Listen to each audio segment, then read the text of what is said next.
Wheatcroft here again with I think the sixth lockdown video.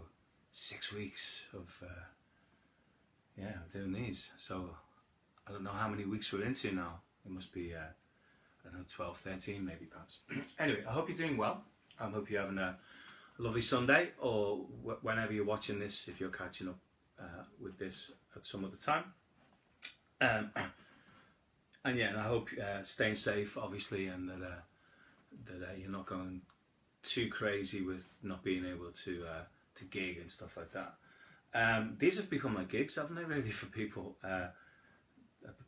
Performing on Facebook and the like has become like a modern way of performing, I guess. And it's kind of similar to some regards, in terms of you still need to prep for these things and stay on top of stuff. So I'm hoping that you keep them busy and you're staying focused.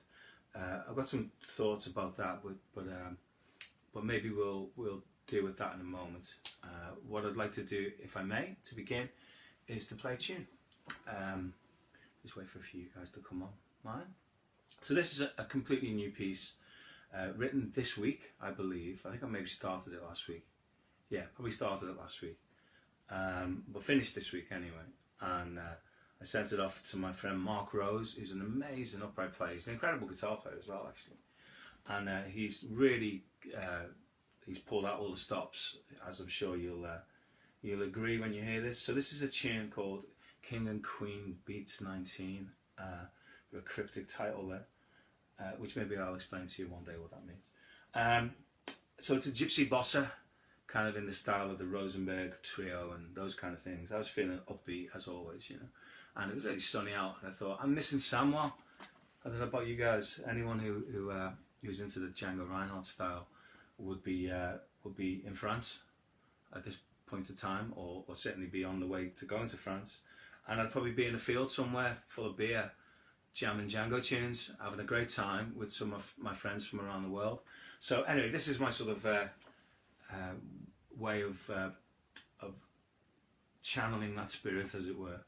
But from back here in Blighty, and it's raining and cold, but we can use our imagination anyway. So I hope you like it. This is a work in progress in terms of my part, but I'm just going to play it, and solo is completely improvised. Just marvel at what Mark plays, though. The first solo is beautiful. Okay. 1, 2, 3.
just had a great idea. Like what they've been doing with the football, where you have like virtual fans and whatnot, you know, excitement when there's almost a goal. I should get some of that going on here so we can have an audience here, you know, round of applause and whatnot. Anyway, thanks once again for the for indulging me there, the indulgence. I'm using this, as I said last week, a little bit like the way, because I'm in the process of recording solos and guitar tracks for these things, because of course we're having to work remotely now, and unfortunately I can only do one thing at once, and of course Mark's performance there is absolutely unbelievable. So we're bouncing tracks backwards and forwards to one another. So I'm auditioning ideas to record. So this is a really good way of seeing what you do under a little bit of pressure. So I'm going to kind of go back and listen to that improvisation and sort of pick the bones out of it and see if there's anything there that's any good. And what I've been doing in terms of practicing these tunes is just running them. So I came up into this room half an hour before I started today and just ran that tune. It's like about just under 5 minutes long. So I ran it like 5 times. And a general practice session, I might record all of them, and then listen back at some other time. I've been going running quite a bit recently, getting out and pounding the streets, as it were, and maybe listen back to them and just see, is anything any good? So maybe it might be a good time to deal with the first question, really. I've had some really sort of erudite, pointed questions sent to me this week and over the previous weeks, which is really great. Keep them coming, guys. Please do. I can't do anything without involvement. There's no fun in it for me to just kind of to be sort of delivering a monologue to a camera with no focus. So I need you to send ideas in for things that are relevant, so that I've got something to sort of bounce off, and hopefully we can share some thoughts on topics that are universal. Because generally, in my experience, you know, we're all kind of, we all have similar kind of things that we want to work on, and questions and areas that might not necessarily be as clear as we'd like them to be. So, you know, generally speaking, anything that I look at, you know, we look at from one question might actually relate to almost all of us at some stage in our musical development. And all that will happen is, if it's something you've addressed beforehand anyway, it might be nice to take another look at it anyway, just because, you know, sometimes what consistently surprises me in my own practice is when I go back and look at something that I thought I had down, that there's something glaringly obvious that I've missed, you know, that's really cool. And I think, how did I miss this about the pentatonic scale? Or when I was looking at, you know, playing major scales or whatever. Sometimes what happens as well is you deal with something at an earlier stage in your development, which means that you've not got the same level of focus. So I learned things like the major scale pretty young, but then later on I learned scales like the melodic minor scale, and I looked at them in real depth because I knew at that point I was a better player, and that's what you do, you look at things in greater depth. And I realised at one point I probably knew the melodic minor scale better than I knew the major scale. And I thought, well, maybe I better go back and look at that again with the benefit of the knowledge and experience that I have now. So if I go back and look at the major scale, you know, which obviously I know what the major scale is, but then there's like levels, it's like layers of knowledge. If I go back and look at, you know, so-called basic information, I generally find a whole bunch of amazing stuff that I've missed, you know.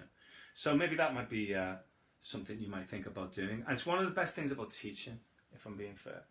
You know, teaching being a two-way thing, and not just in terms of two-way, in terms of communication. I mean, in terms of actually deriving some benefit from it.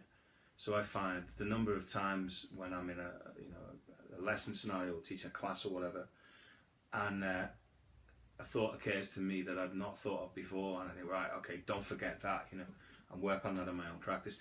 It's one of the reasons why I'm always surrounded by notepads and the like, just because you never know when a good idea might come up, and then you know, pounce on it from a great height, as it were. But anyway, so Milton sent this great thought really about, you know, just discuss a little bit about the inner commentary, you know, the sort of what's going on. So in your mind when you're playing. And of course, there's no one answer, is there? I mean, you know, and this is not maybe directed just at me. It's you know, what's going through one's mind when you're playing. And I'm sure we all have similar thoughts at similar times. So some of it depends upon the scenario. So if it's a live recording, then obviously there's a little bit more pressure, hence, you know, like what we've just done, or what I've just done. If it's a gig, it depends maybe about what's riding on the gig. Is Pat Metheny sat right in front of you? You know, are you, have your friends just turned up and one of them's an absolutely amazing musician, and you know, you want to kind of turn it on for them, or you want to, you know, you want to really play at your best? Or is it a gig you've done a million times before and you're pretty relaxed and you don't really, I'm not saying don't care about it, but you know, you don't feel pressure. So I think that all plays a part. At the moment, as I say, I'm going through a recording process, and what I'm trying to do is sort of turn the commentary down. I'm never going to be able to turn it off, but I'm trying to turn it down. But then what I'll do is I'll kind of turn it back up again when I'm listening back to it later on. So I spent today just going through mic and amplifiers up just to figure out which, I've got loads of amps, which is the best one, which is the quietest one actually, because you can't have the guitar that loud at home. But then consequently recording myself playing through some tunes and then listening back, and then you hear stuff that maybe you wouldn't hear as you're playing, like you don't realise when you're overplaying, not leaving enough gaps, you know, using the same rhythms, the same entry points. So I'm trying to leave that sort of analysis to afterwards if I can. What's generally going through my head when I'm playing is thoughts about phrasing, like should the phrases be more vocal in length, and that's a general thing for guitar players, I think, and also the harmony, making certain that I can anticipate what's happening with the harmony.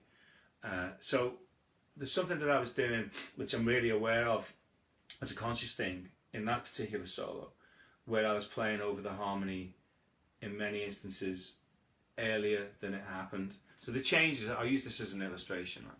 So the changes in this tune are D major 7, D major 9, going to B flat major 7. So that's a pretty obvious change, eh?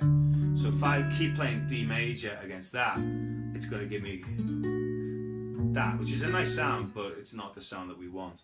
So if I keep playing the B flat sound, sorry, keep playing the D sound, when it's on B flat, something's going to clash, or we're going to hear a tension. And in this particular tune, I didn't particularly want it to be that much tension. I want it to be bright, not that sort of dark and mysterious. So there's not a huge amount of, I'm probably not going to play a lot of outside stuff in this. It's something we're going to look at later on. Okay, then it goes E minor, A7, D. So that's D stuff, and then it goes back to that B flat again. Not similar to like Bright Size Life. I think that's it's in there. I've heard it. So what I was doing was, so there's a number of ways of doing this. I'll give you a little demo if I may. Right. Okay. So one way of doing this, I'll just drop it in a little bit before the solo. One way of playing over this, I'm just going to play the arpeggios to the chords. It's to play as the chord changes happen. So I'll demonstrate it with just real simple phrases, just the actual arpeggios. D, B flat, E minor, A7.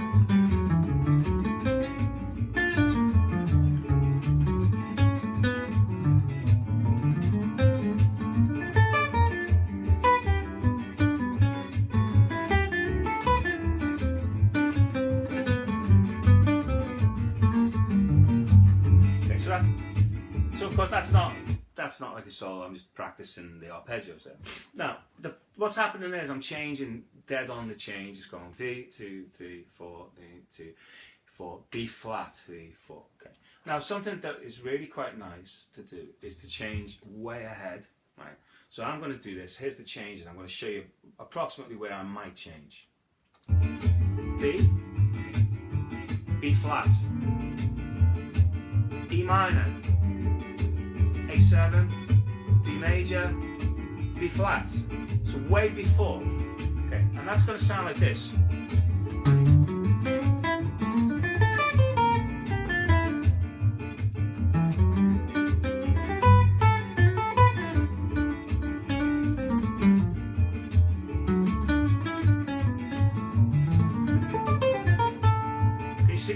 2.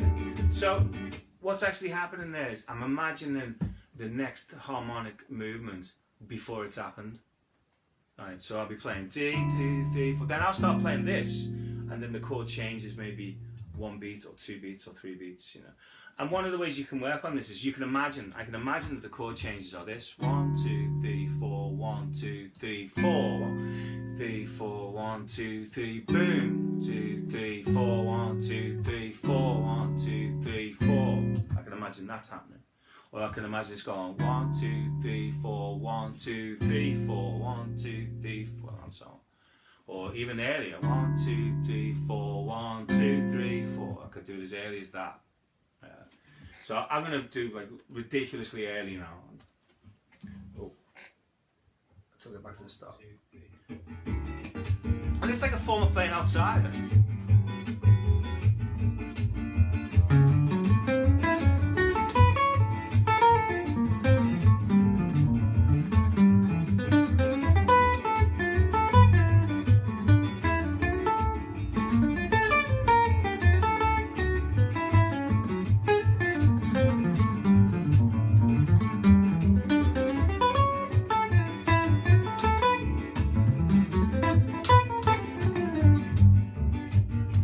Sense?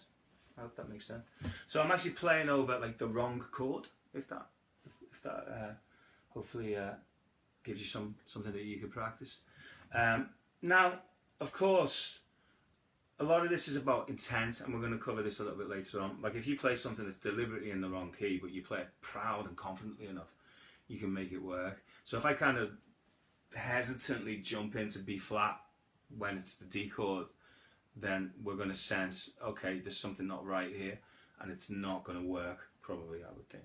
Whereas if I just brazenly play over that chord, like as if it is that chord, and then the rhythm section follows me rather than I follow it, it indicates a kind of like an awareness of the harmony, like I'm leading the harmony rather than the other way around. So things like that are going through my head. Like I think that if I can't do this, if I can't go D, 4, D, 2, 3, 4, B flat, E minor, A7, D, B flat major 7, D, and that's the changes to this tune. With no guitar in my hand, if I could walk down the street and go D, 2, 3, 4, D, 2, 3, 4, B flat, 3, 4, B flat, 4, E minor, A7, whatever the changes happen to be, you know, I'm just using this tune because that's one I've just played, but it could be Stellar by Starlight, you know, you need to know, okay, debatable what the first chord is, but if we go from the real changes, E half diminished, A7, C minor, F7, F minor, B flat, so on. Right, now if I'm having to play that on the guitar, right, and kind of like coax myself through the tune by playing a chord and using my ear to find the next one, well, then it's going to be tricky to anticipate what's going to happen before it's happened. So in terms of like the internal dialogue, I think what's going through my mind to a certain extent is the harmony of the tune. I'm hearing the harmony of the tune. Now the more I practice a tune, more I practice a piece, the less I need to consciously think about it, and I just hear the next chord, right, rather than actually even explicitly saying it's a B flat major 7. Because what part of the things that I do when I'm practicing as well is it might be a B flat major 7, but that doesn't mean I might think of it as that. Right. So for example, a lot of the time the phrasing that I was playing against this solo, I was exploiting a connection, one of many which I've done when I've practiced, right, is to find the voice leading. So for example, the root of a D is a D, of course, okay? But a B flat major 7 is the notes B flat, D, so there's a D in both, and there's an F and there's an A. Okay, so there's two notes in common there, just we can instantly see.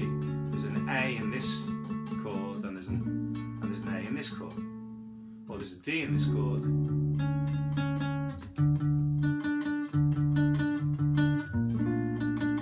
there's a D in this chord. So I can use that to create connections. So in actual fact, one way that I was seeing those changes, and there's dozens of different ways, was to think D major goes to D minor, because check that out, this is D minor. So B flat major 7 is D minor over B flat. So that means I can play like a phrase Super simple.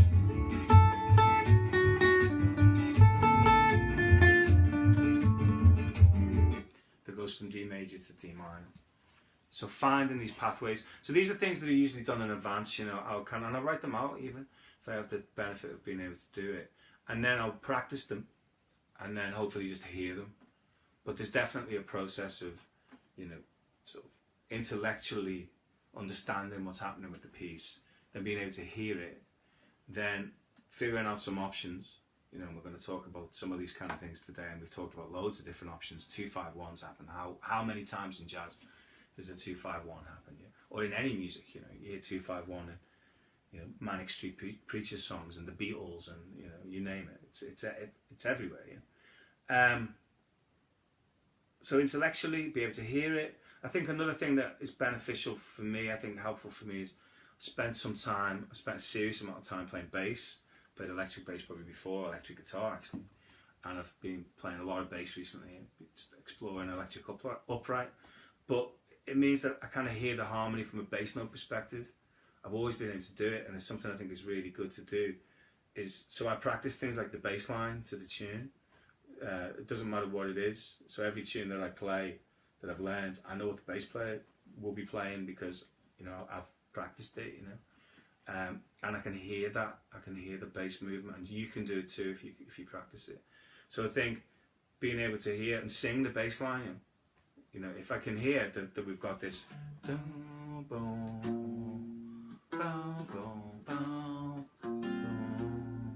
or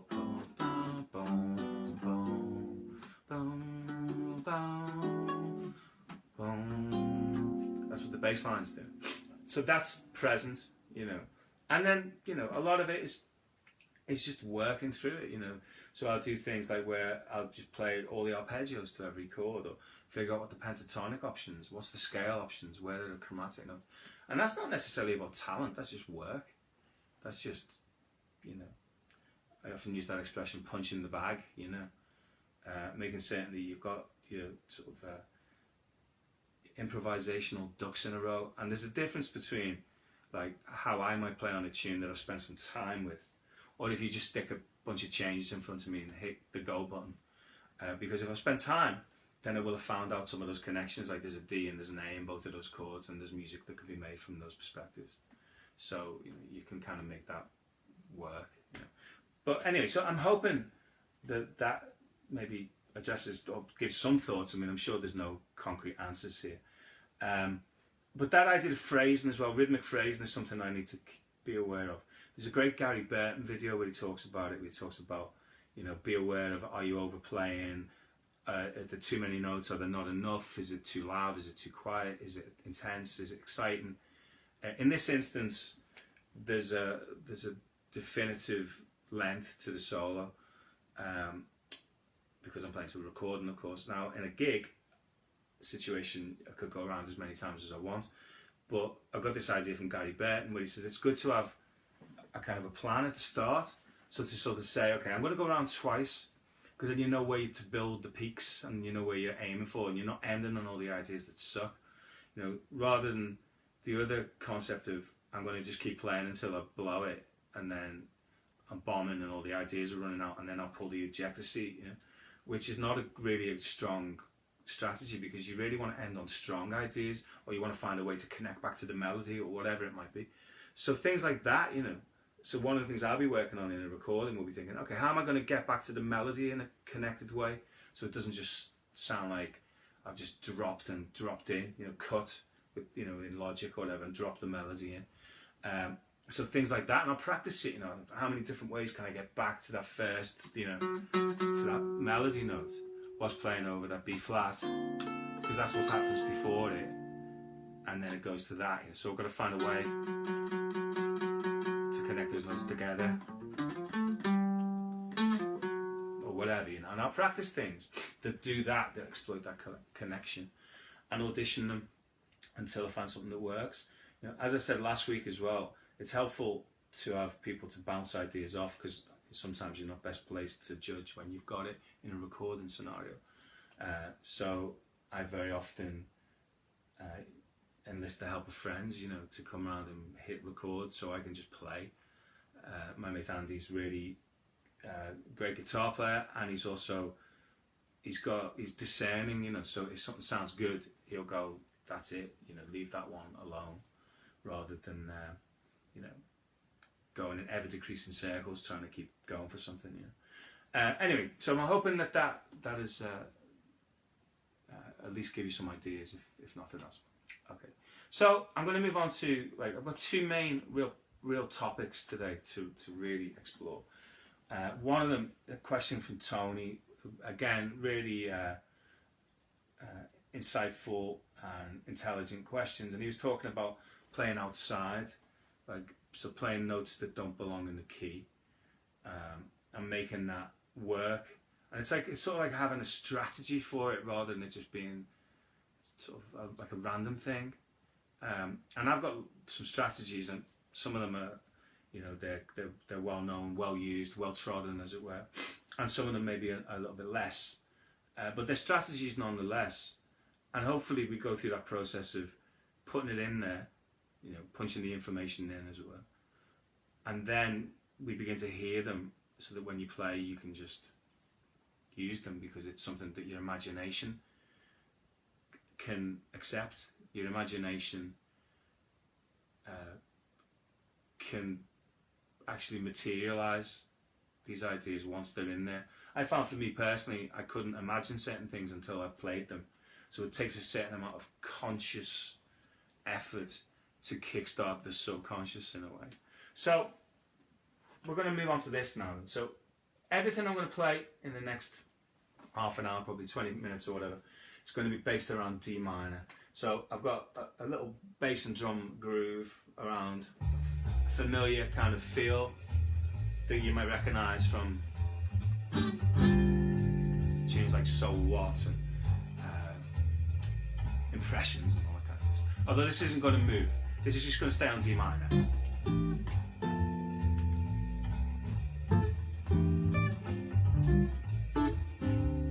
Okay, so it's all just D minor.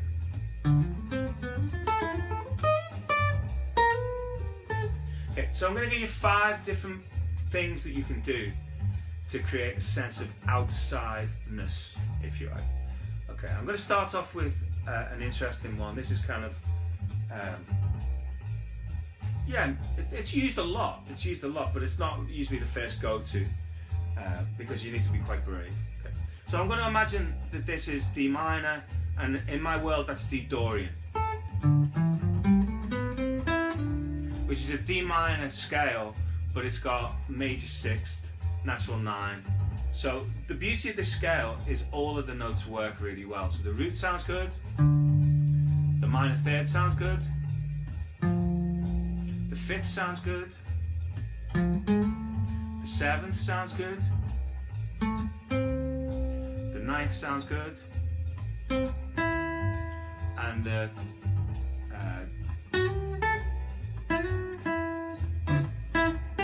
11 sounds good, and 13 sounds good.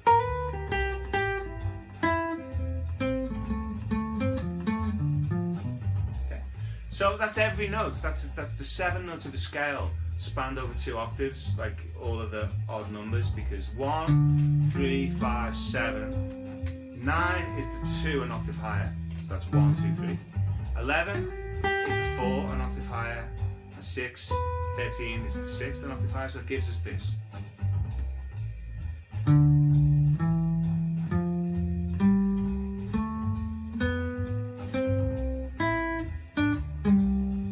And there's a lot, you know, you can play.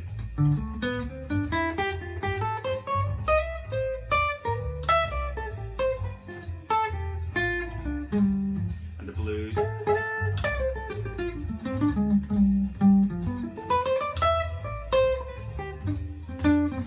And you can go crazy with that. But the thing about that, the problem with all the notes being good is, after a period of time, it sounds like it's sort of lacking an edge, right? And it's nice to sort of disturb the balance a little bit, because that's all great, but we need a bit of tension now and again to create a sense of journey in our playing. So this first one I'm going to call this Inside Out. That's what this is going to be called. Right, so this is the name for this. So what I'm going to do is I'm going to take all the notes that are in the scale, put them on the E string in this case.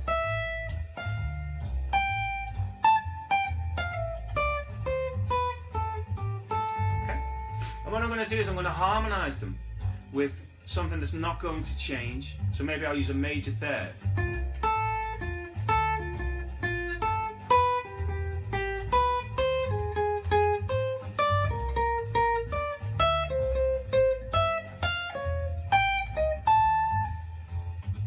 See what I did? Put a major third underneath every note.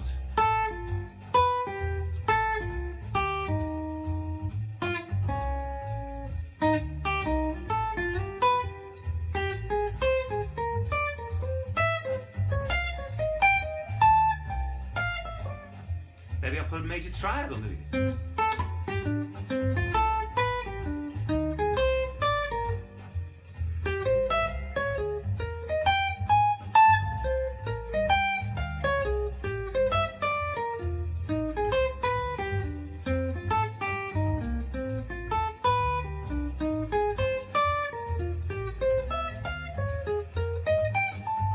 Much of that stuff's not in the right key, but hopefully it makes sense because you sense there's a direction here. Now I'll expand that now to 4/0.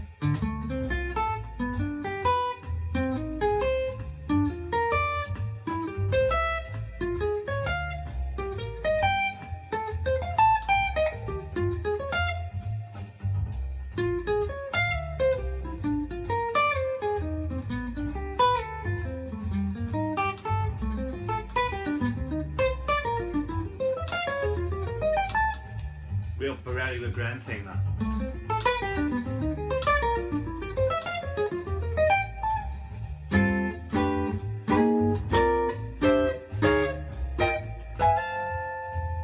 Making sense? So that's really out. A flat major.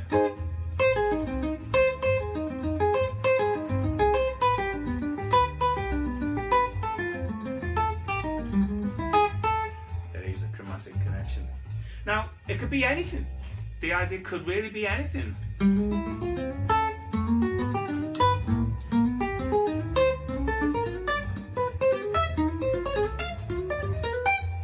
There's something more intervallic. Or maybe I'm going to take something that's really outside. I'll think major flat 5.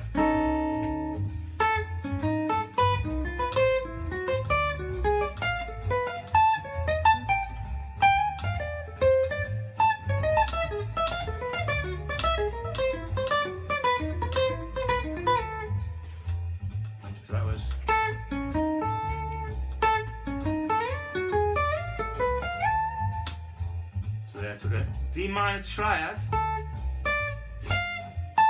harmonized,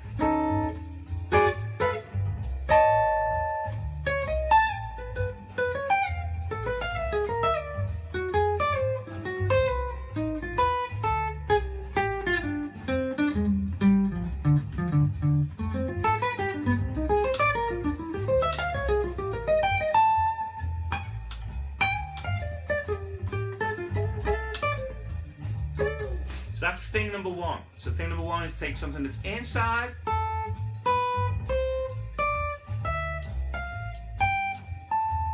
and harmonize it with anything you like. You know, try anything out. I'm going to play like a kind of a quartal chord with a major third on the top.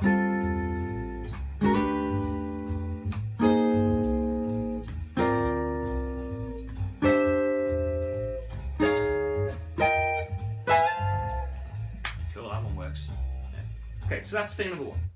Okay, hopefully we can put a tick next to that, and that's something to explore. You know, you can spend a day just playing around with that idea. Okay, so the second idea is something really basic. The concept is called sidestepping, and what that basically means is you take a phrase or part of the phrase. I've mentioned this one before, but just so there's one of the 5, and you move it up or down in semitones. Could be other intervals. We'll deal with that in a second. So this can sound really obvious, or it can sound like slick and subtle, depending upon how much of the phrase you copy. So I'll show you what I mean. So I think I used this last time. I went.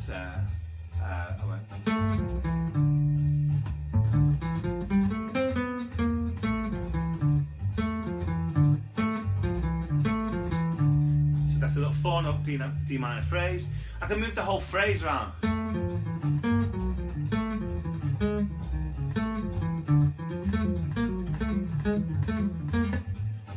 And you know, there's nothing wrong with that. It just sounds a bit obvious. So what I tend to do with this is I use bits of it. So instead of taking the whole phrase, I might go.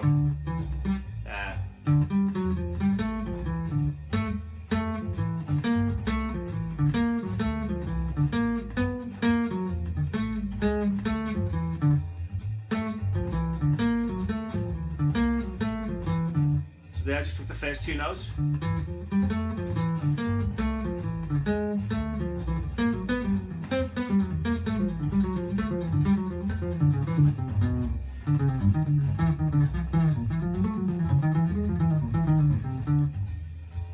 Theory type.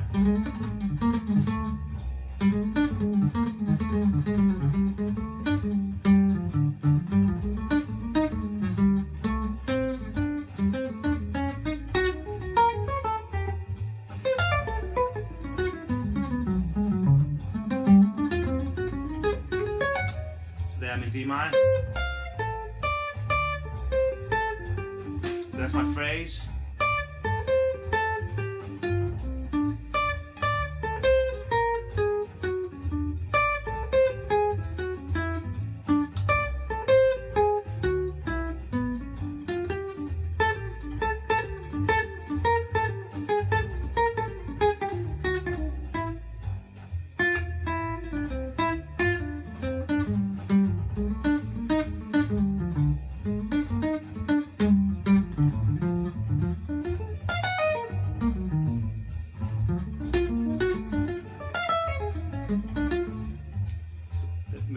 Semitone. So slowly.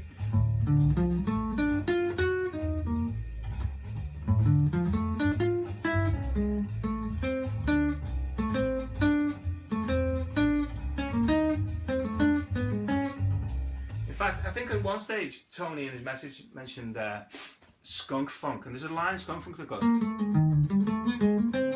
that. Okay, and that's.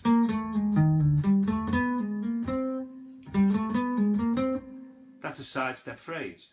So we have a 3-note phrase based on consecutive tones, and then it just goes up a semitone. That's all it's doing. So that's like the equivalent of going, doing that kind of thing. Over D minor. So that's a thing called sidestepping. So you can do this with patterns, you know, things like up, back, down, and again, you know, we've got to try and learn to hear this. It sounds so much better if you can keep the pattern going, you know, rather than going. That sounds really obvious. I think if you move the entire thing wholesale and go back, hit the reset button, it doesn't sound quite so cool. But so sidestepping is the second of our things. Now, of course, you can really kind of drag out the agony by staying in the new key for ages, you know.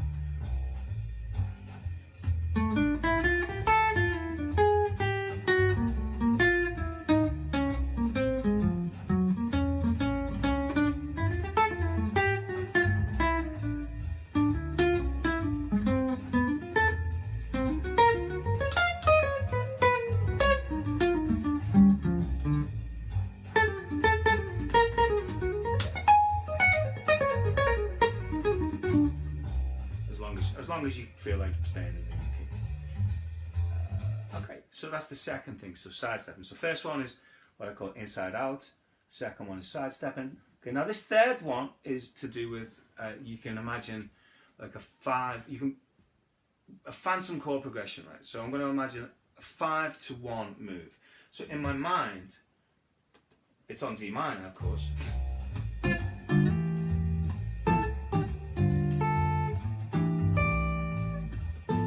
But I'm going to imagine this is happening. A7.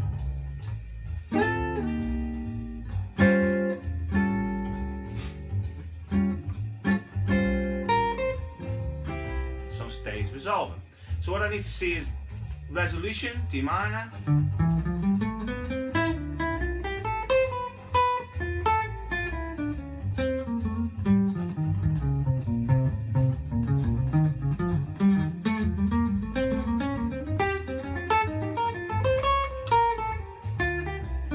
So that was A altered, B flat melodic minor scale.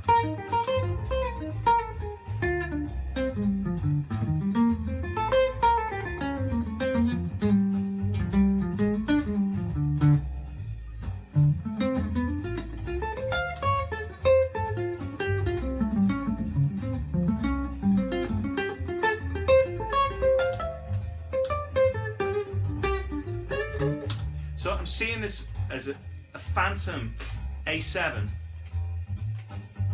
and the more inside you want it to sound, the less you stay on the A7. So I can imagine.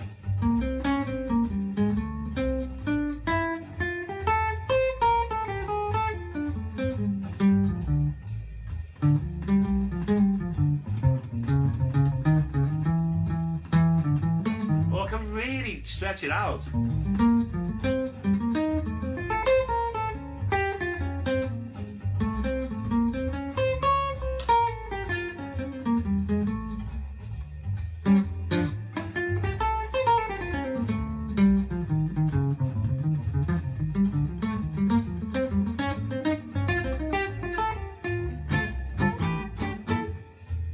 So that's staying on the A7.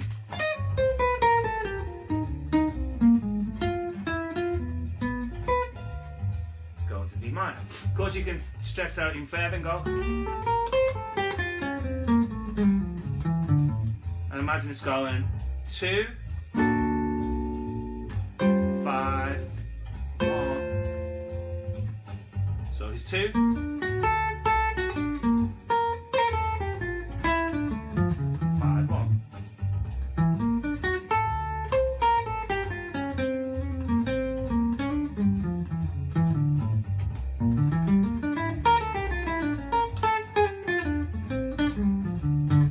Imagine in that case 2, 2, 5.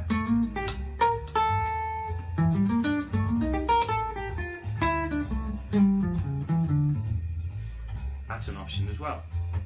So that's what we're going to call that phantom 5 chord. So our 3 options so far: taking the scale and harmonising it with an interval that's not in the scale. So maybe I'll harmonise it with flat 5 or whatever it might be, semitones. So I make some music with that.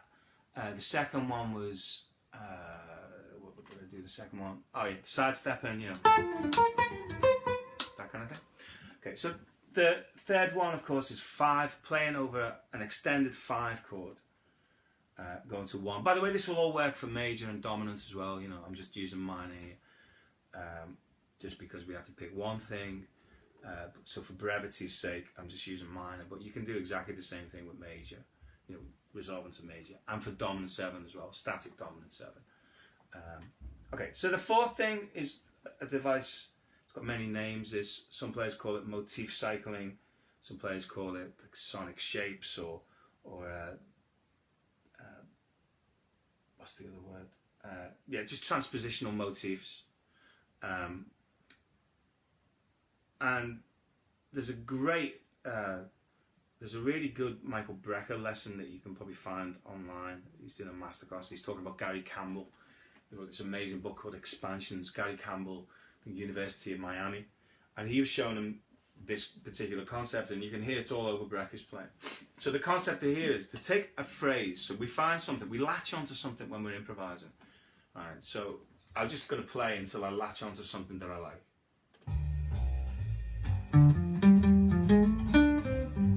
So that.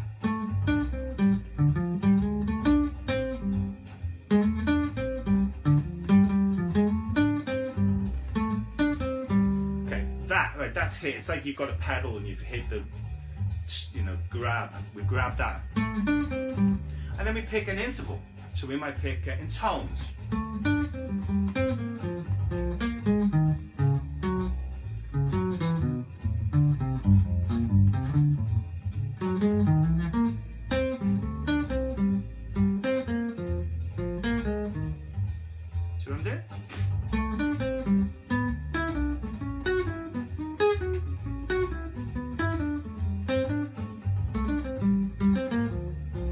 Semitones. That would work. So we can do tones.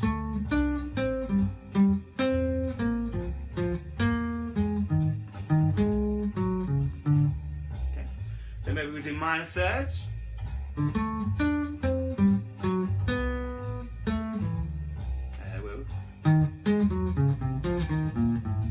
Yeah, beautiful. And that's all against D minor.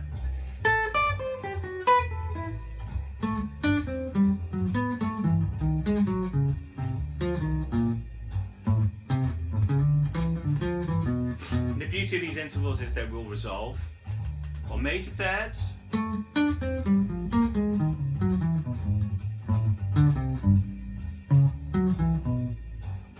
Yeah, so that's going to be from this root.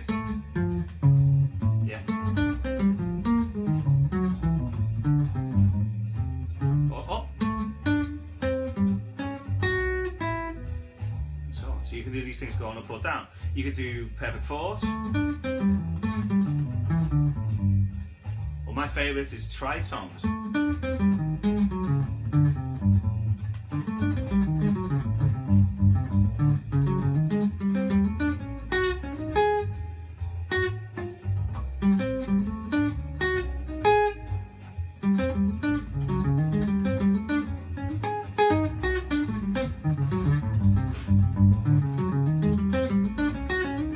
Now, by the time you've done that, that's every interval, because when you go to fifths, that's the same as fourths going down.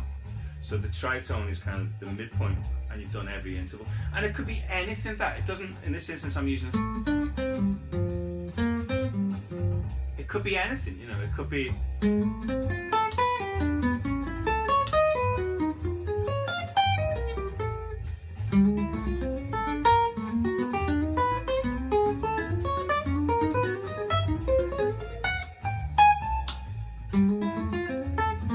Minor thirds.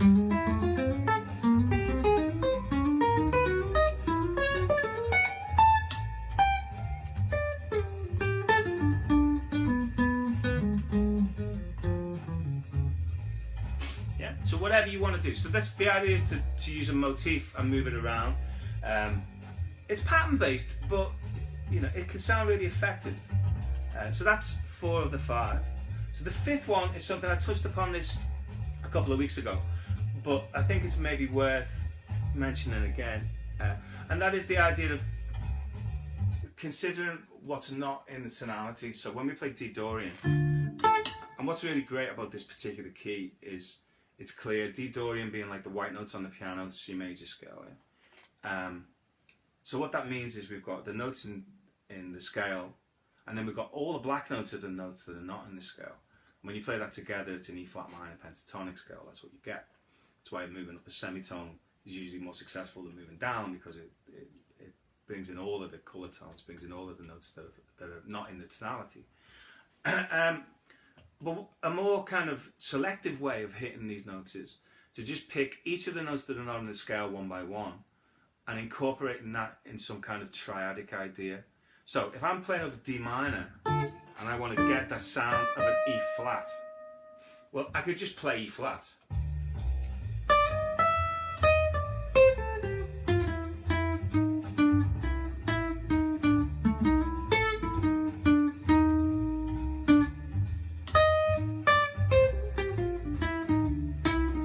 And that's okay, and that's a particular sound, you know, bebop and all that.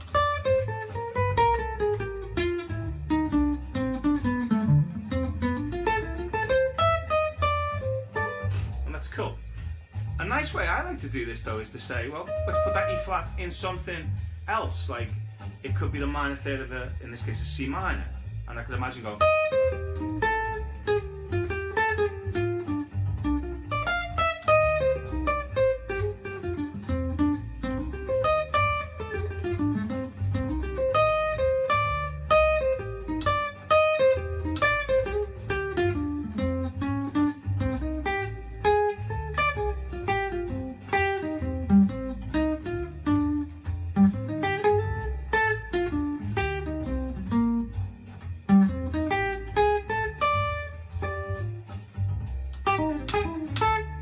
so on, and play over it like as if there's a move now going C minor to D minor, which introduces the flat note. Then if we want to introduce the major third, it's another missing note. That would be, of course, an F sharp note. I could imagine B minor.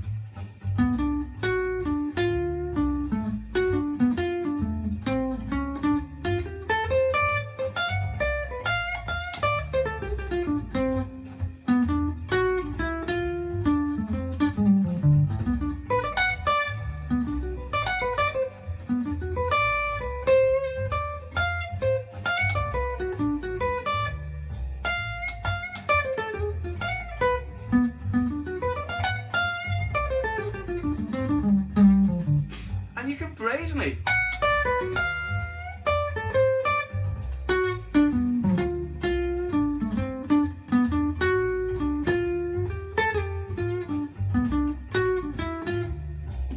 There you go. I mean, that's really outside, but it sounds cool. It doesn't sound objectionable to my ears, unless maybe I'm hearing things wrong. You know, by all means, tell me in the comments if you go, man, that sounds terrible.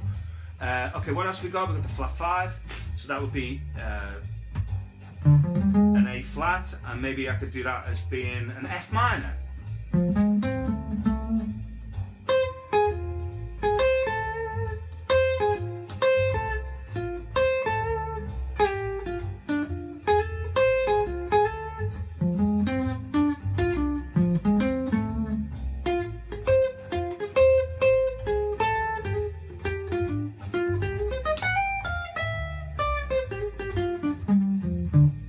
It's about being confident.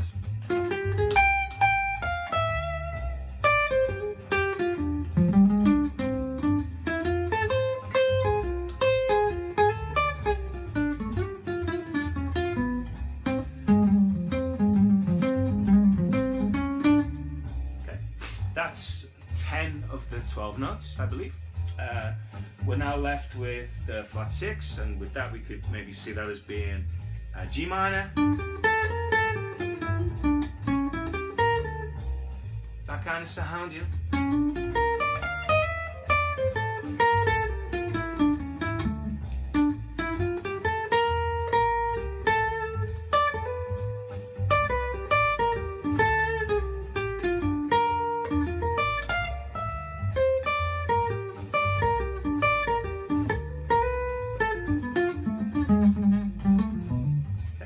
And then the major 7 we have left. Now traditionally the major 7 is introduced by playing a 5 chord, by going A7 like this.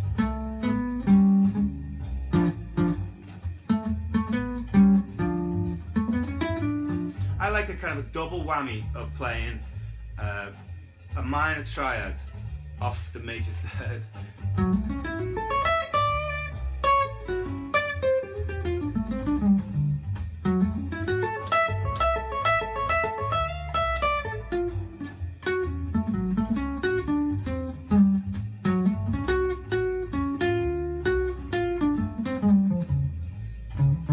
Play major 7 sharp 5 off the minor 3rd.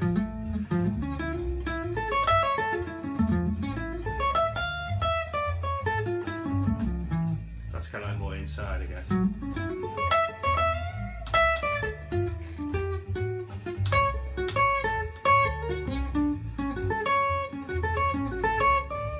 So hopefully there's some options for you. So just to recap the 5 things, the order that I did them in was inside and out, meaning take a structure that's inside like a scale, but then harmonise with notes that are maybe in parallel. So then I think I played major triads but moving through Dorian mode, and then I played a major flat 5 structure, you know, that was like 3rd flat 5 octave, and moved that through the Dorian mode, and then I played some chromatic thing that just resolved to a high note, and I moved that through the Dorian mode. You know, anything you want, you know, throw anything you've got at this. Then the second thing, I think, if we did it in order, was sidestepping, the idea of moving up and down by a semitone. Then we looked at extended 5 to 1 moves, so you imagine it's going, in this particular case, A7 goes to D minor. That's the third thing.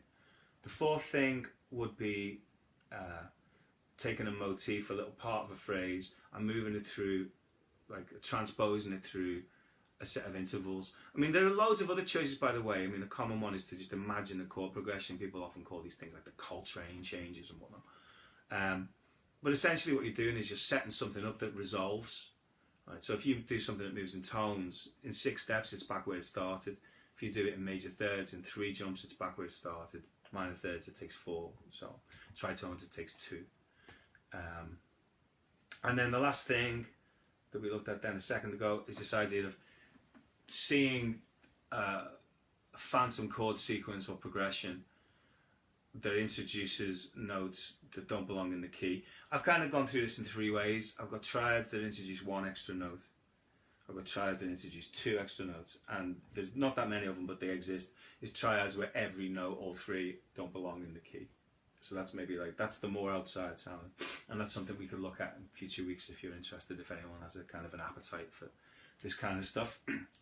Now, what I wanted to do to end today, if I may, I'm just going to spend a few minutes talking about something that's much more simple and straightforward.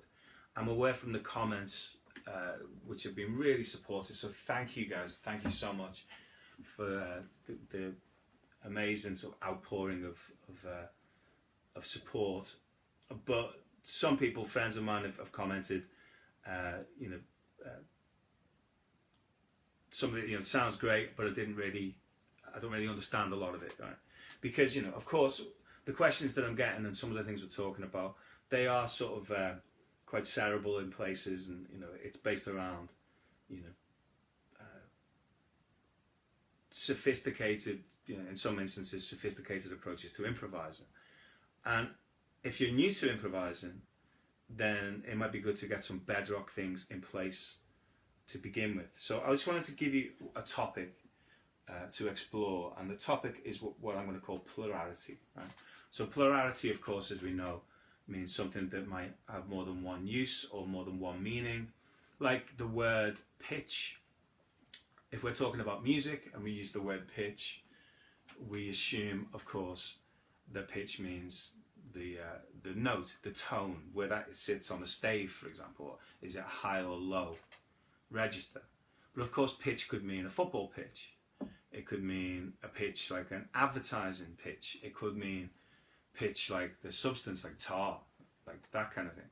So how do you know which one it is? Well, it depends upon the context. If we're talking about music and you use the word pitch, it's likely we're going to be talking about the register of notes. If we're talking about football and we mention pitch, it could be a number of things. It's likely to be the field that they play on. Okay, so with this in mind, right, if I play a chord on the guitar or a sound on the guitar like this, for example, we might assume that that sound is a D minor.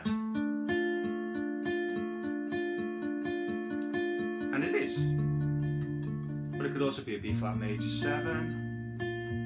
It could be like an F6 or like an F13, or a B half diminished, or like a C, like 6/4 sus or something like that, 6/9 sus. It could be a variety of different things. Right? Now, this is useful to us in terms of art. Like science, generally speaking, we want things to be explicit and we don't want it to be clouded meaning. Whereas art, it's all over art, isn't it? We want things to be able to be interpreted in different ways. That's how people have their own first-person relationship with works of art, because they see it in different ways. And for you, Bohemian Rhapsody means one thing. For me, it might mean something else. And that's a good thing in terms of art. Now, although unfortunately when we're trying to learn, it can be a confusing thing when you go, okay, well, I learnt this voicing, say, for example, in gypsy jazz. This is a common voicing that you hear a lot. Now, the conventional wisdom says that's an E half diminished, but you might see it being used for C9, or you might see it being used for G minor 6, or even as some kind of F sharp altered dominant, with a major third, a sharp 5 and a flat 9 or whatever, right? So that can be not helpful, can be confusing. It'd be like trying to learn a language and you go, oh, this, a second language, oh, this word means this, but when it's in this context, it means something else. And you're like, oh man, can it just not be one thing? You know, why does it have to change? You know, why is it so complicated? So I'm going to show you a little simple thing, and maybe I'll do it over D minor. Yeah, I'll do it over D minor so I can use the same pattern. And this is going to be chords within chords, right? The plurality of chords within chords. So this is a really straightforward thing. So for more advanced players, you know, stick with this. You know, you might still find an interesting way of seeing something that you already know. But and for players that are on the beginning of their journey with things like jazz, well, welcome on board. And you know, we'll try and help you. I'll certainly try and help you as much as possible. And I'm going to try and include something that's more straightforward every week. By the way, don't confuse something that's simple with something that's of no value. Sometimes the simplest things are the things with the most value. Right? You know, you can know a lot of complex stuff, but know a whole load of nothing. Whereas, you know, I'm sure we all know people who speak with a very expanded vocabulary that don't make a lot of sense. And then I've got friends who speak very directly, and they use very basic, you know, everyday language, but they're immensely wise. You know, so we don't confuse simplicity with worth, because simple stuff sometimes is the bomb, as they say. Okay, so there's got to be a basic requirement to understand some stuff though here. So we're going to start off, we're going to build a chord one step at a time. So D minor, in fact, I'll play this over our groove if I may. I know you're probably sick of this bass player by now. It's not me, by the way. It's pretty good. Okay, so level 1 or ground floor, D minor, D. Okay, hopefully everyone can do that. Okay, now we're going to go to the first floor of the stairs, yeah? I'm going to go D to F. And that's the beginnings of D minor, because that's the minor sound. Okay, now we're going to go to the second floor, we're going to add the A note and go. And we have D minor triad.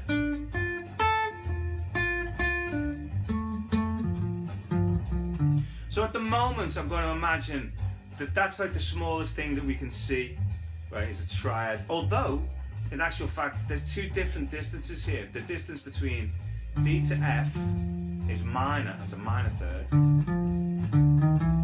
4 semitones. But the distance between F and A is 5 semitones inclusive. So, you know, we'd say we're going up 4 semitones, not counting where we are as well. So that's a minor third, and that's a major third.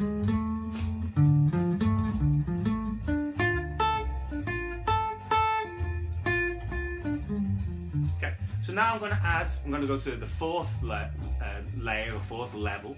We're going to add a third away. So it's all the alternate letters of the alphabet. D, not E, F, not G, A, not B, C. That's the next one. So we have now D, F, A, and C.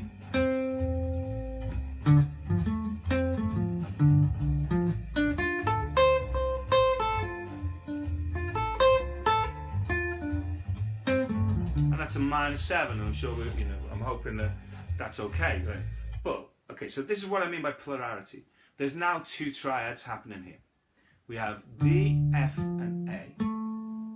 And that can be seen as a sound in and of itself, D minor. But we also have F, A, and C. And that can be seen as a sound in and of itself. And you might know that as F major.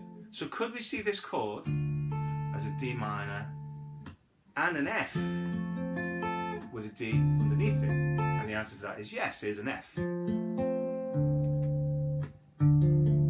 Here's an F. Here's an F. So D minor 7 has got all the components of D minor and all the components of F. Why is that useful? Well, because I can play F things against D minor and it's going to work really well. They fit perfectly because it's all coming from the same tree, as it were. Okay, so now I can extend this one further. So now I'm going to add the 9th. It's going to be D. I call them D, F, C, E. Okay. So what we have here is 2 7 chords. We've got 1 9th chord, 1, 3, 5, 7, 9. We've got 2 7s, so I've got a D minor 7. I've also got an F major 7. F, A, C. You see what I've got there? So I could comp with that. I could go.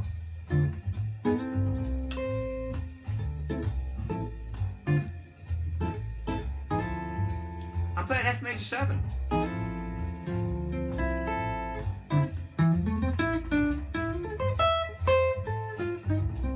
George Benson loves doing that kind of thing. So not only have you got that, you've also got 3 triads now.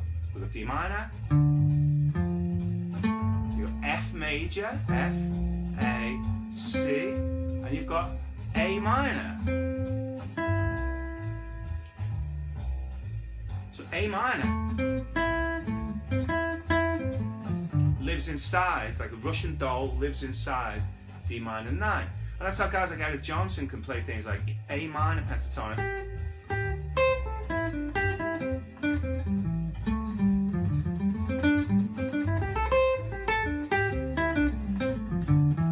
So they are mixed D minor, A minor.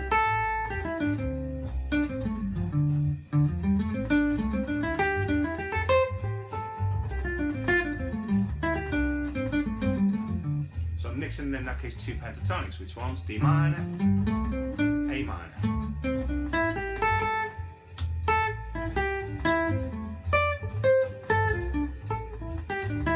Same thing twice. Okay.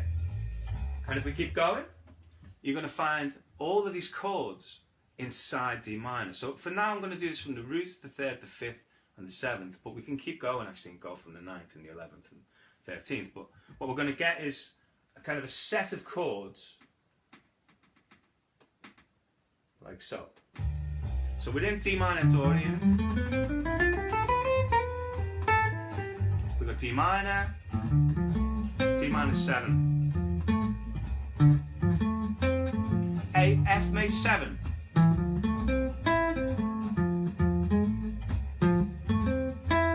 A minor,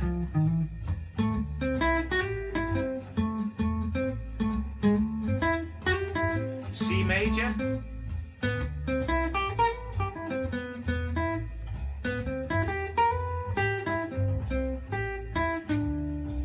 and all of that lives in D minor. In fact, you can even comp.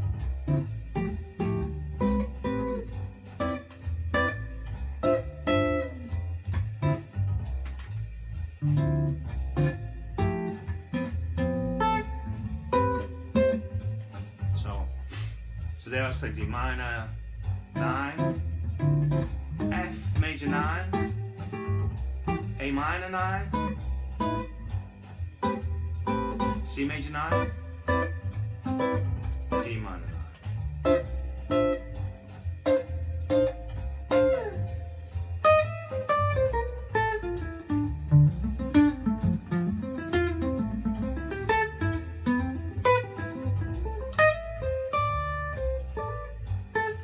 No notes there outside the key.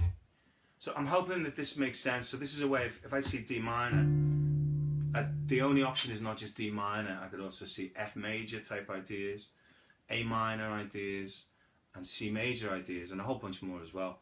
But they're the kind of the clearest ones that are built from the root, the 3rd, the 5th, and the 7th. And the reason why they work is they all exist in the same chord. So when I play this major, so minor 13 arpeggio, root, 3, 5, 7, 9, 11, 13, they're all in there. D minor 7, F major 7, A minor 7, C major 7. Okay, so I'm hoping that might give you something to play around with. This concept that I'm using here, this idea of creating a loop, which has got a 1-bar loop, or it might be a 4-bar loop actually, sorry. and that'll just go around forever. It just gives you the opportunity to try these things out against something. If you're just playing guitar by yourself, it's hard to hear this stuff because you need to hear how it relates to the harmony that's going on beneath you. So I would advise you to try that. Thank you so much once again. I've gone over a little bit, but I'm hoping that there's something there that you can find to inspire you over the next 7 days. Keep the questions coming, put them in the comments or email me. If you can, spread the word as well. You know, I mean, I'm hoping that as many people as possible can get to see this. So shares and likes and whatnot really help. I'm going to post this on YouTube along with the other weeks. So again, the same thing there. You know, if you can find the time to say something nice and give it a like or whatever, it really does help. So, you know, we're in a situation now where I think, you know, live performing is maybe not going to happen for a little while for me and for anyone.